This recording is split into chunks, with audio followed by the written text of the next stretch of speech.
Hey guys, happy Sunday. So this video is about how you can keep your pots and pans clean using things that you already have in your home. Literally only 2 things. So let's get into it. So here you can see my Pyrex bowl has quite a bit of caked on stuff from the potatoes I made the other day. Now, I took the liberty of already adding a little baking soda, but I'll add a little more. And you can do this either in a bowl ahead of time, but I like to just put it right in the pan rather than, you know, use up an extra dish. But we're going to put the baking soda in there, and then you're going to add some dish soap. So it has been about 15-20 minutes, and now you just want to come in and, you know, give it a good scrub. So I'm gonna spare y'all the details. I think you know how to scrub a pot, but I'll come right back to show you the results.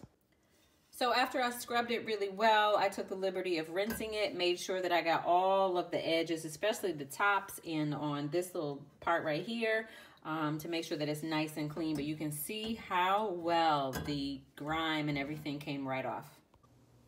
It is that simple, you guys. 2 ingredients, a little elbow grease, and you can get your pots and pans nice and clean, and you don't have to expose your family to chemicals, and more importantly, you're gonna save a ton of money. So I hope you found it helpful. If you did, give me a thumbs up, hit that notification bell, that way you never miss when I upload a new video each and every week, and I'll see you in the next one. Take care.